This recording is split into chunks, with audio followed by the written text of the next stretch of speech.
सभी बच्चों का स्वागत है बिहार बोर्ड क्लास 6 विज्ञान जिज्ञासा के इस अध्याय में, जो कि है अध्याय 7। पिछले सेशन में हमने इस अध्याय का संक्षिप्त में समराइज करके जो इसके खास पॉइंट्स थे इसका अध्ययन कर लिया है।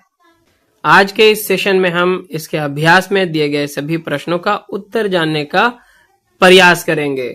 अभ्यास में दिए गए सभी प्रश्नों का उत्तर जानने से पहले हम इस अध्याय के जो मुख्य बिंदुएं हैं, जो खास पॉइंट्स हैं, उसे फिर से दोहरा लेते हैं। बस इतना सा ही है, इसे आप एक बार दोहरा लें, रिवाइज कर लें तो काफी अच्छा होगा। पहला पॉइंट है कि किसी वस्तु का ताप बताता है कि वह कितनी गर्म या ठंडी है।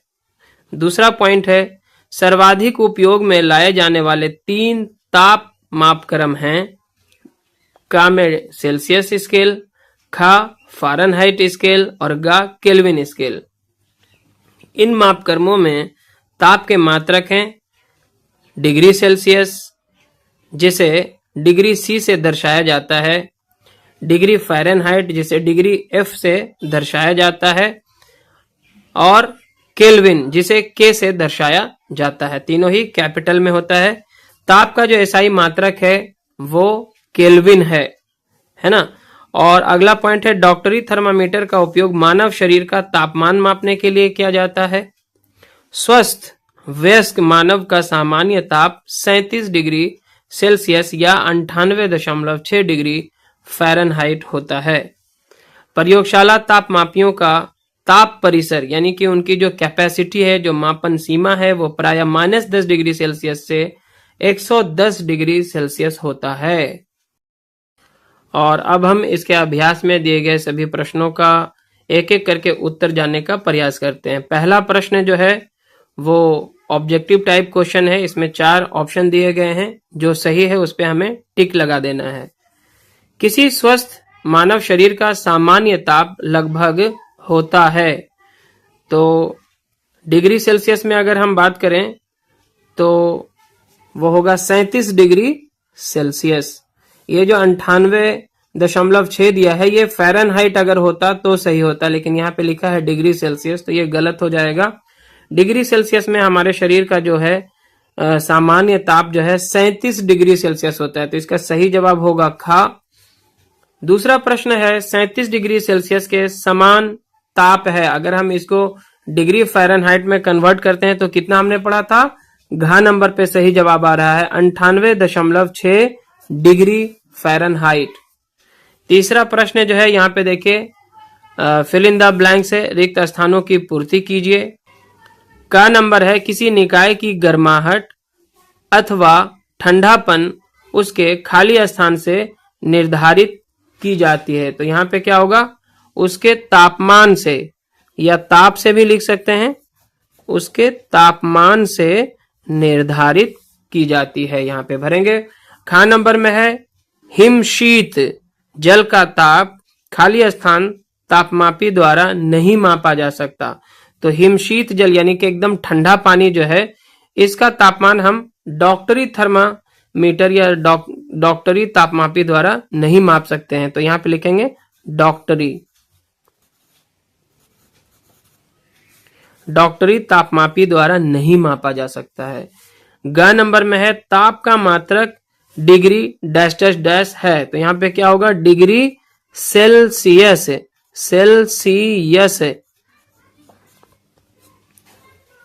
ताप का मात्रक डिग्री सेल्सियस है, ठीक है। चौथा नंबर में है प्रायः प्रयोगशाला तापमापी की मापन सीमा होती है, तो प्रयोगशाला जो तापमापी होते हैं, जो लेबोरेटरी थर्मामीटर होता है, उसका मापन सीमा क्या होता है, तो -10 डिग्री सेल्सियस से 110 डिग्री सेल्सियस होता है, तो इसका सही जवाब क्या होगा, खा नंबर होगा। अब यहाँ पे देखिए क्वेश्चन नंबर 5 क्या कहता है, जल का ताप मापने के लिए 4 विद्यार्थियों ने प्रयोगशाला तापमापी का उपयोग चित्र 7.4 में दर्शाए अनुसार किया। जैसे विद्यार्थी 1, इसने क्या गलती की है, इसने सीधा नहीं पकड़ा हुआ है, और ये जो प्रयोगशाला तापमापी है वो देखिए जल के जो गिलास है यहाँ पे गिलास से टच होता हुआ दिख रहा है, तो ये गलत माप हो जाएगा। विद्यार्थी 2 जो है ये बिल्कुल सही तरीके से इसे पकड़ा हुआ है। प्रयोगशाला तापमापी को एक तो इसने सीधा रखा है और पूरी तरह से ये जल के अंदर है और गिलास के किसी भी सतह को ये टच नहीं कर रहा है। तीसरा सीधा तो रखा है लेकिन इसने तल में सटा दिया है, तो ये भी गलत तरीका है। और चौथे ने भी सीधा रखा है लेकिन इसने गिलास के सतह से क्या किया है, सटा दिया। तो सही कौन है? विद्यार्थी 2 वाला जो है यहाँ पे सही होगा। उसी प्रश्न का ऑप्शन यहाँ पे दिया है कि किस विद्यार्थी ने ताप मापने के लिए सही प्रक्रिया अपनाई, तो क्या होगा? खा नंबर विद्यार्थी 2। छठा प्रश्न है, नीचे दिए गए तापमानों को तापमापियों चित्र 7.7 के आरेखों पर स्तंभों में लाल रंग भरकर दर्शाइए। जैसे पहला में हमें जो है 14 डिग्री सेल्सियस दर्शाना है, तो यहाँ पे देखिए तापमापी दिया गया है, ये आपका -10 है, ये 0 है और ये 10 है। 10 से 20 के बीच में कितना अंतर है? देखिए 1 2 3 4 5 भाग है और हमें 10 का अंतर करना है, यानी कि हर एक भाग जो है 2-2 डिग्री सेल्सियस के बराबर होगा। तो यहाँ पे ये 0 है, ये 10 है, 10 2 12 और 2 14, यहाँ पे होगा 14, ये 16 है, 18 है, फिर ये 20 हो जाएगा। हमें 14 डिग्री सेल्सियस दिखाना है, तो 10 2 12 और 2 14, यहां तक हमारा जो है होना चाहिए। तो ये जो लाल भाग है इसको बढ़ाते हुए आपको कहां ले आना है? 14 डिग्री सेल्सियस तक ला देना है। ठीक है, तो ये इसका सही जवाब होगा। समझ में आ गया आपको? अगला नंबर में देखिए क्या है, 17 डिग्री सेल्सियस दिखाना है। तो यहाँ पे देखिए कितना कितना का अंतर है। यहाँ पे जो है केवल 5 भाग थे, तो 2-2 का अंतर होगा, तब ना 10 होगा। यहाँ पे देखिए 10 और 20 के बीच में कितना है छोटा भाग? 1 2 3 4 5 6 7 8 9 10, यानी कि एक एक जो छोटा भाग है एक एक अंक को दर्शाता है। तो हमें 17 दिखाना है, तो ये 10 हो गया, 11 12 13 14, ये 15 हो गया, 16 17, यहाँ तक हमें लेके आना पड़ेगा। तो इसको आगे बढ़ा देंगे आप पूरा 17 तक। क्लियर है? उसके बाद यहाँ पे 7.5 डिग्री सेल्सियस है। यहाँ देखें आप 0 से लेके 10 के बीच जो है टोटल 20 इकाइयां हैं, छोटी छोटी जो है आधा आधा अंक यहाँ पे एक एक छोटा भाग दर्शा रहा है ना। 0 से लेके 10 के बीच में कुल मिला के 20 छोटे छोटे भाग हैं, यानी एक एक भाग जो है 0.5 के बराबर है। तो हमें दिखाना है कितना? 7.5 डिग्री सेल्सियस। तो हमें चूंकि 7.5 तक पहुंचना है, तो ये हो गया आपका 0। ठीक है, 0 के बाद ये हो जाएगा यहाँ पे 5 हो जाएगा, 0 और 10 के बीच आधा आधा हिस्सा जो है यहाँ पे हुआ, तो ये 5 हो गया। उसके बाद का एक एक भाग जो है 0.5 के बराबर है, तो ये हो गया 5 और अगला हो गया 5.5, फिर 6 6.5, ये 7 हो गया और ये 7.5 यहाँ पे आएगा। ठीक है, तो यहां तक इसको हम लेके चलेंगे, ये 7.5 के बराबर हो गया।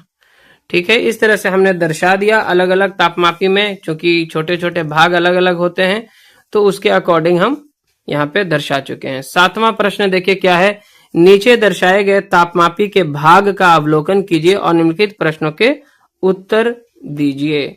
यहाँ पे देखिए ये 10 है, ये 0 है और ये उससे भी कम -10 है ना। तो ऑब्वियसली ये कौन सा होगा? प्रयोगशाला तापमापी होगा। यहाँ लिखा है यह किस प्रकार का तापमापी है, तो इसका जवाब क्या होगा? प्रयोगशाला तापमापी। प्रयोगशाला तापमापी। दूसरा प्रश्न देखिए क्या है, तापमापी का पाठ्यांक क्या है?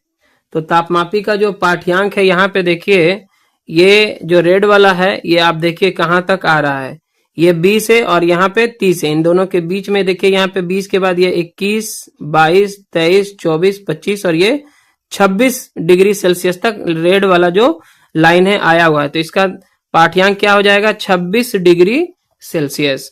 ग नंबर में है, इस तापमापी द्वारा मापा जा सकने वाला न्यूनतम मान क्या है? तो न्यूनतम हम यहाँ पे -10 डिग्री सेल्सियस तक माप सकते हैं।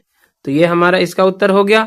8वां प्रश्न है, प्रयोगशाला तापमापी हमारे शरीर के ताप को मापने के लिए उपयोग में क्यों नहीं लाया जाता है? इसका एक कारण दीजिए।